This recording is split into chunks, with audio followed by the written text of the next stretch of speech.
సదాశివసమారంభాం వ్యాసశంకరమధ్యమాం అస్మదాచార్యపర్యంతాం వందే గురుపరంపరాం.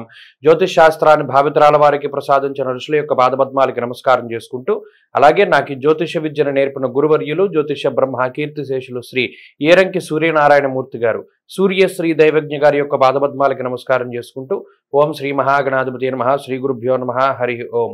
వీక్షకులందరికీ నమస్కారం. మీనరాశి వారికి ఈ వారం సాధారణమైనటువంటి గ్రహగతులు గోచరిస్తూ ఉన్నాయి. అయితే భాగ్యస్థానంలోంచి ఎక్కువ గ్రహాలు దశమ కేంద్రంలోకి తమ యొక్క సంచారాన్ని ప్రారంభం చేశారు.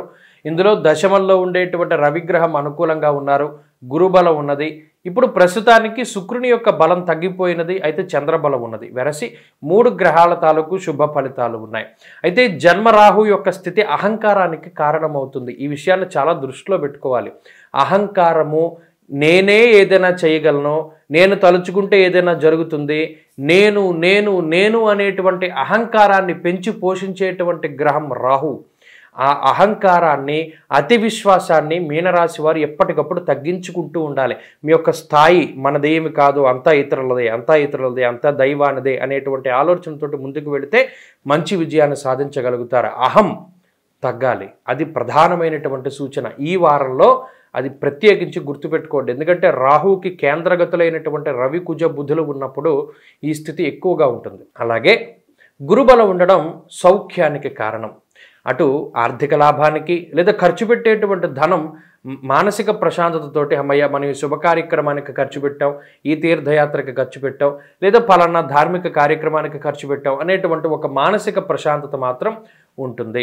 అలాగే ప్రత్యేకించి శుక్రుడు భాగ్యస్థానానికి రావడం వల్ల కూడా శుభ కార్యక్రమాలకో లేదా ఏదో ఒక ఊహించినటువంటి ఫంక్షన్స్కి కొంత ఈ వారం ప్రత్యేకించి ధనాన్ని ఖర్చు పెడతారు. ఇక దశమ కేంద్రంలో ఉద్యోగ పటుత్వానికి రవి కారణం కాబట్టి, రవి కుజులు దిగ్బలంతో కూడి ఉన్నారు కాబట్టి ఉద్యోగపరంగా పరిస్థితులన్నీ కూడా చాలా అద్భుతంగా ఉన్నాయి.